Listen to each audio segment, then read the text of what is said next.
이번에는 ICT 트렌드를 소개해드리는 ICT 월드 시간입니다. IT 칼럼니스트 이효은 씨와 함께합니다. 안녕하세요. 안녕하세요. 네, 오늘은 어떤 IT 트렌드를 말씀해 주실 건가요? 그러니까 모바일 월드 콩그레스, 줄여서 MWC 2016년 행사가 스페인 바르셀로나에서 이제 시작됐습니다. 네. 세계이동통신사업자협회에서 주관하는 이 행사 같은 경우에는요, 주관사가 주관사인 만큼 가전제품보다도 스마트폰 같은 모바일 기기에 좀 중점을 두고 있는 IT 행사인데요. 참가 기업 수만 해도 전 세계에서 약 2천여 개, 또 예상 관람객 수만 해도 10만여 명에 달합니다. 이번에도 변함없이 많은 분들이 기대하시는 새로운 스마트폰과 함께 가상현실이나 사물 인터넷 등 다양한 최첨단 기술과 제품이 소개될 예정인데요. 과연 어떤 제품과 기술들이 선보일지 궁금해하시는 분들이 많을 거라고 생각합니다. 그래서 오늘은 이 MWC 2016에서 선보일 새로운 제품들을 한번 살펴보겠습니다. 제가 스마트폰에 관심이 많아서 이 MWC 행사를 제일 좋아하거든요. 예. 이번에 새롭게 등장한 스마트폰은 뭐가 있었습니까? 네, 일단 그동안 기업들이 그 CES에서 신제품 공개 행사를 좀 많이 하다가요. 올해부터는 확실하게 CES는 좀 가전제품, 그리고 MWC에서는 모바일 제품을 발표한 자리로 나눠서 대응을 하고 있습니다. 이미 LG G5와 화웨이 그리고 삼성의 갤럭시 S7 등이 이제 새롭게 손을 보였는데요. 이렇게 한국의 대표적 기업들끼리 같은 날 스마트폰 신제품 발표를 하면서 맞붙는 것도 좀 흔히 볼 수 있는 장면은 아니었던 것 같습니다. 먼저 LG가 야심차게 선보인 G5는 특이하지 않으면서도 굉장히 특이한 그런 스마트폰으로 나타났습니다. 사실 스펙만 놓고 보면 그 스냅드래곤 820이라는 최신 프로세서에다가요, 탈착식 배터리, 5.3인치 화면을 가진 좀 일반적인 최신사양의 스마트폰이거든요. 그런데 마치 장난감처럼 부품을 바꿔 끼우면 성능이 변합니다. 일반 디지털 카메라처럼 셔터 버튼이 붙은 외장 그립을 사용할 수도 있고요. 하이파이 오디오로 변신시킬 수도 있습니다. 이런 것들이 다 이 배터리를 스마트폰 하단에 서랍처럼 끼웠다 뺐다 하면서 붙일 수 있게 만들어서 이제 가능해진 건데요. 여기에 덧붙여서 유선으로 연결해서 사용하는 가상현실 기기나 주변 360도를 찍어서 가상현실용 사진을 만들 수 있는 카메라, 또 롤링봇이라는 모니터링 카메라에다가 드론 컨트롤러까지 정말 갑자기 한꺼번에 최신 유행 IT 트렌드 제품들을 몰아서 발표를 해버렸습니다. 오죽하면 이 언패커 행사를 지켜보시는 분들이 이 행사가 스마트폰 신제품 발표하는 행사인지 아니면 이런 액세서리를 발표하는 행사인지 헷갈리실 정도였다고 하는데요. 한마디로 스마트폰을 다른 IT 기기들의 허브, 그러니까 일종의 중심축으로 말뚝 박아놓고요. 거기에 맞춰서 다른 기술들을 활용하게 만들겠다. 그런 의지가 느껴지는 자리였습니다. 또 화웨이는 스마트폰과 노트북을 발표할 것이라는 예상을 뒤엎고 메이트북이라는 투인원 노트북만 공개를 했습니다.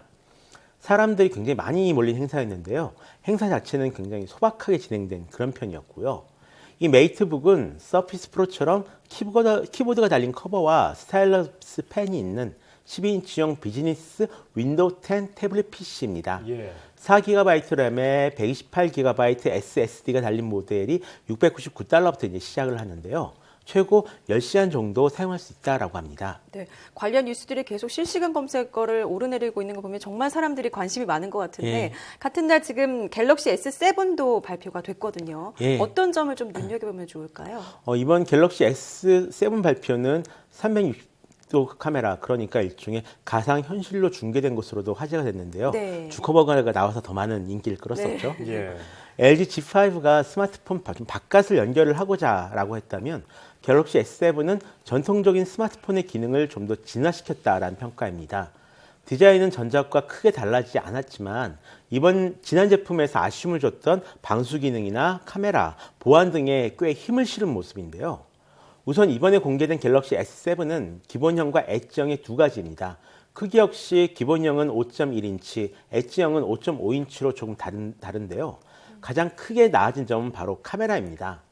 화소가 1600만 화소에서 1200만 화소로 줄은 대신에 고급 디지털 카메라에서 사용하는 듀얼 픽셀 이미지 센서를 사용해서 사진 품질을 높였고요. 어두운 곳에서도 좀 선명한 사진을 찍을 수 있다고 합니다. 방수 방진 기능도 다시 돌아왔습니다. IP68 등급이라고 하는데요. 이 정도면 완전 방수 방진 정도인 최고 등급입니다. 예. 이용자들의 원성을 샀던 외장 메모리 탑재 기능도 부활해서 최대 200GB의 마이크로 SD 카드를 이제 사용할 수 있다라고 하고요. 예. 배터리 용량 역시 S7은 17%, S7 Edge는 38% 정도 늘어났습니다. 재미있는 것은 게임 특화 기능이 탑재되었다는 사실인데요. 게임 런처와 게임 툴츠 기능을 말합니다. 게임을 더 오래 방해받지 않고 즐길 수 있도록 도와준다고 합니다. 그 밖에 가상현실 영상을 찍을 수 있는 기어 360도 함께 공개가 됐습니다. 예, 삼성, LG 두 회사 제품 들어봤는데 이렇게 재밌는데 예. 다른 회사 제품들은 또 언제 나온다고 합니까? 우선 샤오미와 레노버에서도 새로운 스마트폰을 공개할 예정에 있습니다. 예. 샤오미 같은 경우는 이번 공개가 세계 무대에 처음 공식 데뷔를 하는 것이나 마찬가지인데요. 그런가요? 예. 샤오미의 주력 스마트폰인 Mi5를 공개할 예정입니다. 우선 공개된 티저 영상에서는 미친 듯이 빠르다라는 것을 강조하고 있는데요. 다른 사양은 다른 최신 스마트폰과 비슷하지만 세계 최초로 6GB 램을 얹을 것이라는 전망이 있습니다. 그 밖에 레노버에서는 이 10만 원대의 보급형 스마트폰인 레몬 3를 세계 무대에 선보일 예정이고요. 오포에서는 대형 배터리를 탑재한 신형 스마트폰을 발표할 예정이라고 합니다. 재미있는 것은 원래 이 밖에도 여러 회사가 신형 스마트폰을 공개할 것처럼 했다가 취소했다는 점입니다. 예. HTC는 신제품 행사를 아예 뒤로 연기를 했고요. 블랙베리 같은 경우는 신제품 공개를 하겠다고 했다가 철회를 했는데요. 예. 소니 역시 새로운 신제품보다 기존 제품을 개량한 모델을 선보일 예정이라고 합니다. 세계 스마트폰 시장이 어려움을 겪고 있는 가운데 한국과 중국을 제외한 주요 스마트폰 제조사들이 일제히 흔들리고 있는 모습을 확인할 수가 있었다라고도 할 수가 있겠네요. 그나마 다행인 것은 그동안 볼 수 없었던 새로운 스마트폰들을 이번엔 볼 수 있을지도 모른다는 것입니다.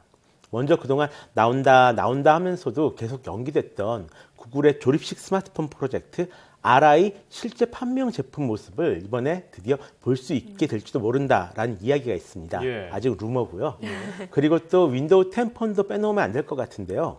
지금은 점유율이 1% 정도로 완전히 추락해버리는 상황이지만 드디어 MS가 아닌 곳에서 새로운 윈도우 10 폰이 출시된다라고 합니다. HP에서 만드는 엘리트 X3라는 제품인데요. 예. 최근 MS에서도 신제품을 내놓고 있고요. 일본 바이오를 비롯해 HTC 등 여러 회사에서 좀 새로운 윈도우 폰이 이제 나올 예정인 만큼 앞으로 어떻게 성장할지 지켜보는 것도 재미있을 것 같습니다. 네, 이런 것들이 또 공개가 되면 또 굉장히 화제가 될 것 같다는 생각이 예. 들고요. 또 최근 화두가 되고 있는 사물 인터넷, 또 가상현실 기기들 빼놓을 수가 없을 것 같은데요. 어떤 제품들이 소개될 예정인 건가요? 앞서 삼성과 LG가 VR 기기를 선보인 것에서 알 수도 있듯이 네. 가상현실은 지금 가장 뜨거운 관심을 받는 분야입니다.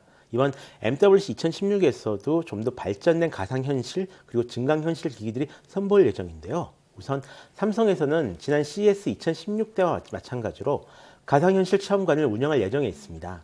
지난 행사 때 굉장히 큰 호평을 받았었죠. 예. 또 소니는 가상현실 헤드셋과 더불어서 지난 CES 2016에서 선보였던 AR 기기인 스마트 아이 글라스를 다시 전시할 예정이라고 합니다. 지금 보시는 것은 이 스마트 신발과 러닝 앱을 이용해서 스마트 아이글라스에 어떤 정보가 표시되는지 보여주는 화면인데요. 네. 예. 안경의 OLED 디스플레이에 직접 정보를 뿌려주는 방식을 채택을 하고 있습니다. 그래서 이 디스플레이 탈착이 자유로워서 디스플레이를 떼내면 일반 안경처럼 사용할 수 있다라고도 하고요. 이 밖에도 다양한 증강현실 안경을 이번 MWC 2016에서 볼 수 있을 전망인데요. 구글 글래스 실패 이후 거의 사라졌다고 생각했는데 가상현실 붐을 좀 버팀목 삼아서 다시 살아나고 있다는 그런 느낌입니다. 예. 또 노키아의 전문가용 가상현실 카메라인 오조도 이번 MWC 2016에서 만나볼 수 있습니다. 8개의 셔터 센서와 8개의 마이크가 내장된 공 모양의 카메라인데요. 이제까지 발표된 가상현실용 카메라들과는 달리 산업용으로 잘 제작된 그런 카메라입니다. 거의 실시간으로 가상현실 영상을 만들어낼 수 있다라고 하는데요. 예. 과연 얼마만큼 놀라운 영상 경험을 우리에게 안겨다 줄지 기대를 하고 있습니다. 그 밖에도 사물 인터넷과 5G 인터넷을 중심으로 많은 기술과 제품들을 만나실 수 있을 전망입니다. 우선 최초로 이번 MWC 2016에 사물 인터넷 전문관이 만들어졌습니다. 우리나라의 KT와 SKT, 미국 AT&T에서도 5G 인터넷 기술을 시연할 예정이라고 하고요. 예. 반면 지난 CES 2016에서 많은 인기를 끌었던 드론은 별로 보실 수가 없을 것 같습니다. 테러 위험 등으로 인해서 이 드론 전시 자체를 일부러 많이 축소했다라고 하네요. 네, 짧은 시간이었지만 MWC 이모저모를 잘 살펴봤고요. 이번에 이 전시회 관전 포인트를 보니까 LG와 삼성의 뭐 신작 스마트폰의 경쟁 그리고 가상 기술의 경쟁이 아닐까 생각이 듭니다. 네. 자, 지금까지 IT 칼럼니스트 이호훈 씨와 함께 올해 모바일 월드 콩그레스에 주목할 제품을 알아봤습니다. 고맙습니다. 고맙습니다.